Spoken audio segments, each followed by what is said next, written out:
Soulwind TV presents.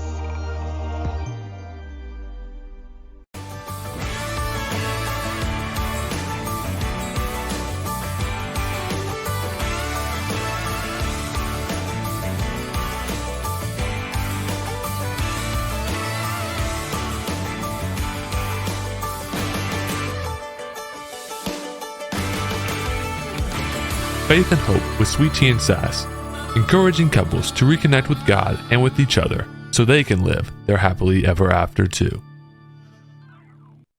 Hello, everybody. Welcome to the next episode of Sweet Tea Sass. We are coming to you from the hot state of Texas. Oh, it is hot right now. It's unbelievably hot. 100 plus for weeks on end. Yes. Thank goodness for air conditioning and shade. Cooking our grits. Yeah, Overcooking our grits. for those who like grits. Yeah, that wouldn't be sweet tea. No, I don't care for grits. I like them. Anyway, this week's episode, we are continuing our conversation on who we are, where we've come from, how we're getting to where we're going, and Supporting each other. supporting each other and learning how to keep our families together, our growing family. Working on keeping our growing. Yes, working on keeping your family growing and together and all of the chaos that comes along with it and everything that you got to do. So this week's Bible verse comes out of Isaiah 40. But those who wait upon the Lord shall renew their strength. They shall mount up with the wings as eagles. They shall run and not be weary. They shall walk and not faint. And the key line in that is run and not be weary. Walk and not faint. Yes. Sometimes I seriously thought I was going to faint. So That's a lot. last episode, we talked about me joining basic training and her coming down there the last week of basic training and spending the week there. And then I left from there and went to tech school up in Wichita Falls. And so that was same distance, just different direction for the drive. But we found out that every weekend, her and our daughter would be able to come up and see me. So she made it a point. Every Friday afternoon, she would pack up and she would come to Wichita Falls, Texas to spend the weekend with me. And Yep. And he had a friend in basic training whose wife lived around Tyler. Yep. And we would meet her in Tyler and she'd leave her car at the gas station and drive with us, which made it nice because I didn't have to make the whole drive by myself with a 16-month-old. And baby number 2 was on the way. So I was 6, 7, 8 months pregnant while you were in basic training. you were almost 9 months because the doctor got mad at you for Yes. she didn't want you to come up the last 2 weeks I was there. So Right. You agreed to stay with mom and dad down in Fort Worth so that you didn't have to drive all that way. So Right. And she said, okay. So that's running the roads and Yep, I was running the roads.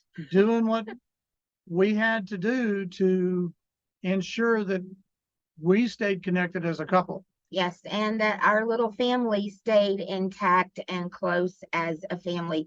That was so important to me. Growing up without a dad and being and my grandparents were my parents until I was just 5.5 or so when my grandfather passed away, and then being taken away from there by my biological mom, and her and my stepdad establishing a new family, and I never was a great family for me.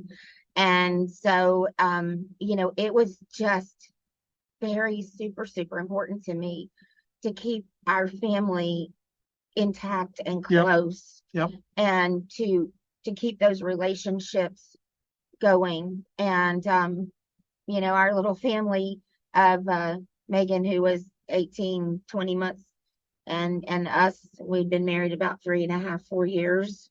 Yeah. And it just was super important to me to keep our family intact. And I think as you as well, because your dad was gone so much of your childhood. Right. My dad being in the military and being a pilot, it was during the Vietnam era, and there were a lot of times that I'd wake up and didn't know where he was or when he'd come home or if he'd come home. And those were I wanted to be sure that we kept our family as close and as connected as possible. Sorry, we have a camera hound cat Yes. that wants to be in the podcast, and so I'm fighting her, so I apologize. So she's anytime I'm on the computer, she's there with me on the back of the chair. Yeah, so she's Supervising. decided that she wants to supervise the podcast as well. It is what it is, and they're my cats. So Yes, they are his cats. so we will continue to get through this, preferably without supervision from our cat, but we'll press on and make things happen. But anyway, so This is real life, y'all. Real life living in an RV. yeah. So being with family is very important. Making sure that you continue your connection with your spouse and your children Yes. and that intimacy that's there, because that's what keeps you together.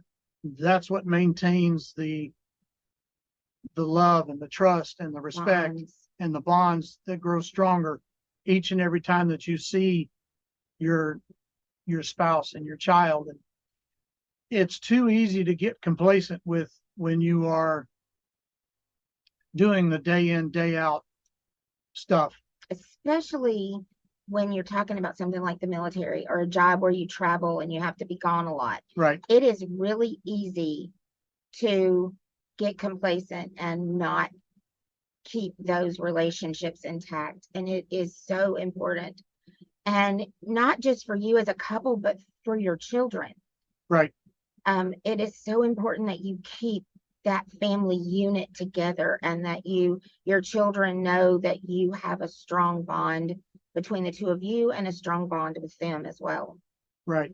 And your children watch. Oh, And they watch you like a hawk. yes. They may listen to you. They may Not listen to you. they may not listen to you. Most of the time you think they're not listening to you, but they really are. They are watching. Yes. And they watch how you treat each other. They watch how you argue, how you fight. And They watch. it's very important that what you do as a couple only strengthens their relationship with each of you as individuals, but as parents And with each other too. and with each other. And you have to be able to nip that kind of stuff in the bud to keep it from going chaotic. Not to say that our marriage has been Oh, smooth sailing. We've had many arguments. he had a temper as red as that shirt when we got married. And I had no temper at all. Your nose is fixed to start growing. I still have that Cajun temper. And it's curtailed, but that comes with age And wisdom. and wisdom. And two of the biggest compliments that I have ever received that mean more to me than probably anything anybody has ever said to me is our middle daughter said to me, I want what you and dad have. I want a marriage, a relationship like you and dad have. That's what I want. And she said that from such a young age. And then when our son was getting married and they were engaged and they were planning the wedding and everything, he said to me, I appreciate the way you and dad fought, because you fought and you taught us how to fight. You showed us how to fight, but you didn't fight dirty. Right. You didn't undermine each other. You didn't passive aggressive each other. You didn't, you put a jab in there of something you knew would really hurt the other one intentionally. When you fought, you said what you had to say. You went your separate ways if you needed to cool down. You came back and you resolved the issue.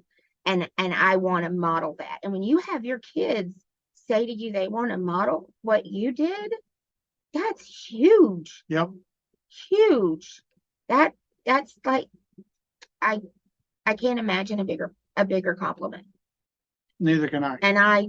And I thought we were totally screwing up all the time and didn't have a clue what we were doing. We didn't, No, we didn't. It's But- just the grace of God. but God, The grace of God. And apparently, I didn't, from some of the fights I can remember, that's not what I came out of it with. no, But apparently that's what came across to them. And that's what's important is, what they saw right. in the relationship. And so, it's just, I can't stress enough how important it is and how important it is to fight. Some people just, they won't argue with their spouse, or they won't argue. They just walk away. Or the other extreme, they just live to fight. My parents, my mom and stepdad, I swear they stay together to fight. And I don't understand it because I don't want to live in that kind of turmoil. Just being back in that turmoil. And I talked about that a while back, in my story. And, if you want to read more about it, you can grab a copy of my book, Beauty Rising from Brokenness. But that was just constant fighting and chaos. And that's another thing. Our Right. kids, the kids and I went back there and after 9/11, September 11th of 2001, when he got activated and sent overseas with the military. And I was really sick and we had to go back. We went back to Texas and we ended up back in my mom and stepdad's home. And the fighting was just, I didn't realize it because apparently as a kid, my coping mechanism was just to zone out. Right. So I just zoned out. Go to your happy place. Guess I guess I don't know. I don't remember. I just don't remember when we were there. I don't remember it. But after we left, the kids told me, they're like, they fought all the time, Mom. And we would be like, Mom, Mom, Mom. And we'd have to go over and shake you to get your attention because you just didn't even hear us. And they're like, Mom, they fought over everything. They fought. They bought cheese in a block and they've had a fight over whether to grate it or not to grate it. And it was a knockdown, drag out fight over a block of cheese. How petty is that? It's pretty petty. And the kids, they said, we're not used to that. Right. That is not how our family functions. That's not how we operate. We're not used to it. We don't like it. And so, and my mother got very offended by that. But, of course, that second child in her spunky ways is the one that spoke up and said, I don't like this. I can't, this is not how we do the things at our house. And that's fine. It was, but growing up like that really does a number on you. And you want your kids have enough to deal with in the world right now with social media. Yep. And school and pressure and mental health and all the things that they're dealing with. You don't want them to also have to deal with not feeling safe and comfortable in your home. Right. Your home should be their safe place. It should be their sanctuary. Should be their sanctuary. It should be, they should be able to come home and kick their shoes off and prop their feet up and get a snack and, walk around in their underwear if they feel comfortable doing that. And, they should not have to feel like they're always on guard, because that's how I felt. I felt like I was always on a heightened alert in my mom and stepdad's home, because I never knew from one minute to the next. I couldn't judge what was going to happen next. One day I might push my sister down the stairs and you shouldn't have done that. Or a real life example, when you're a teenager, you go out and you do marijuana and you get stoned and you drive home and you get caught by your friend's mother. And my mother says to me, well, I hope you didn't like it. You won't do it again. That's a major infraction. You should know that you're going to get some discipline for that. However, the next day you might spill a glass of milk and get your head beat in because you spilled a glass of milk. There was no judging what was severe, what was a minor infraction. There was no judging because it was constantly, everything was just on high alert. And I grew up feeling out of control, feeling like my life was out of control, my environment was out of control, I was out of control.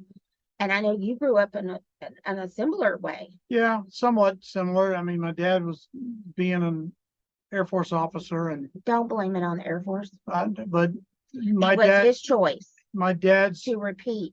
my dad's upbringing was a lot of the way he treated me. Being the firstborn was a lot different than the way he treated. The son. And I mean, let's just be real. it is what it is, and it's over and done with. And But people need to hear. They want you to be real and but authentic. it's the way his generation treated Quit the making excuses. Sorry, that's enough. it's an excuse. It's an excuse. Don't make an excuse for your behavior. Just because that's how you grew up does not mean that's how you have to raise your family. Which is why we didn't raise ours the way we were raised. Even dating 4 months, we Right. agreed before we got married. This is not how everything that they did, we want to do it the opposite. Right. We want to do the exact opposite. And that's The what we song strove to that do. that song that's what's Gordon Lightfoot, Cat in the Cradle. I made it a That's point, Cat Stevens, actually. or Cat Stevens. Mhm.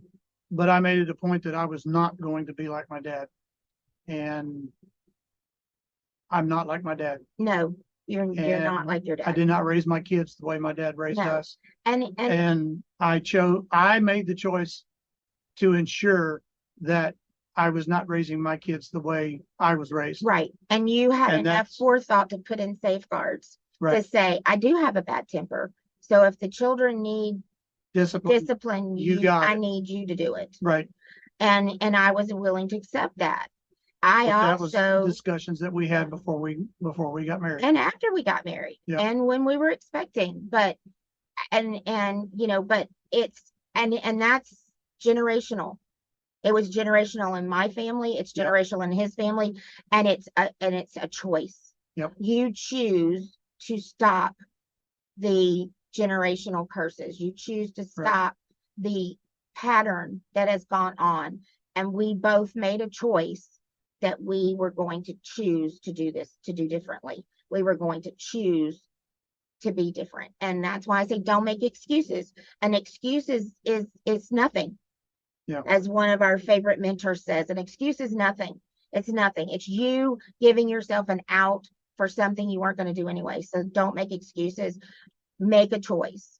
And you can choose to do it or not to do it, And I made the but choice. make a choice. And I Right. made the choice. Yes, you So- did, and so did And I. that's part of what it is. Learning how to keep your family together is making difficult choices like that to ensure that, one, you don't live the way you were raised. You make things better than what it was when you were being raised, and you ensure that raising your children and the way you handle your family and your lifestyle is different. And hopefully being different is better than what it was when you were growing up. And don't for be us- afraid to be different. And for us, it was definitely different. I like to be different. I like to be unique. Yep, you are. That's just me. That's why they call me Sass, You because are. I'm unique. Yep. And you have to, talking about making choices and doing things differently. Those are conscious decisions. And those are conscious decisions you make every day. And just like in knowing that you have that you're having issues relating to each other, communication or whatever, make a choice to do something about it. Don't make the choice to quit. Quitters never win. Quitters always have regrets. Yep. Do not be a quitter. I know that was one thing I was really strict with our kids about. If you start something, you're going to finish it. You're not going to quit. If you start soccer and you don't like it, that's fine, but you're going to finish the season because you agreed to do this for a season. Right. And it's the same thing in your marriage. Don't be a quitter. Right. Make a choice. Right. And make a choice to communicate. Make a choice to get help. Call us up and We'll make an appointment and talk with you.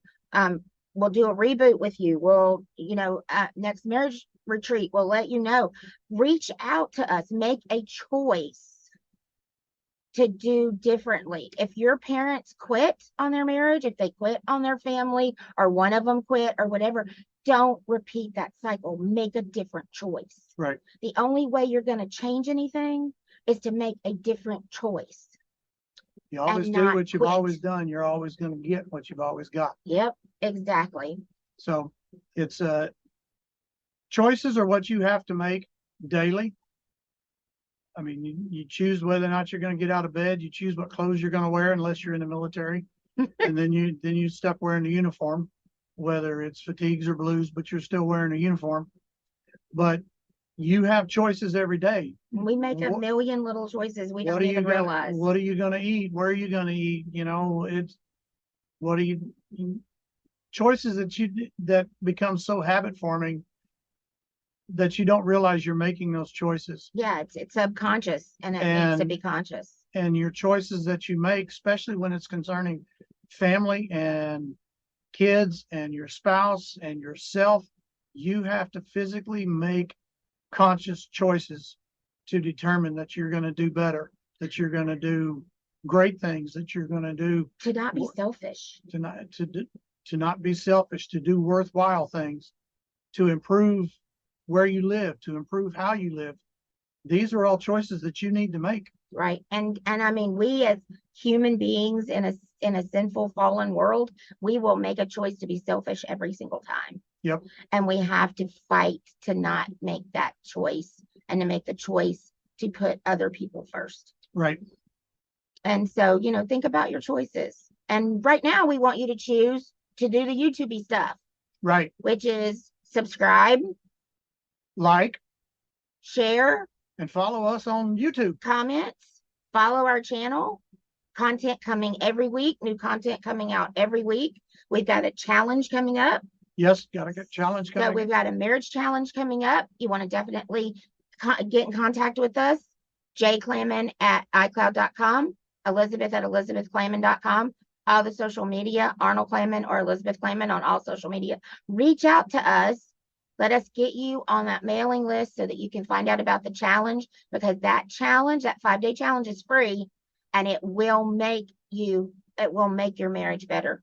It will, if you commit to do the 5 or 10 minute thing every day. That's all it is. 5 to 10 minutes a day. You commit to do it. It will make your marriage better. Yes. And just remember, folks, be blessed. Don't stress. God's got it. And this has been another episode of Sweet Tea and Sass. Love y'all. Bye, y'all.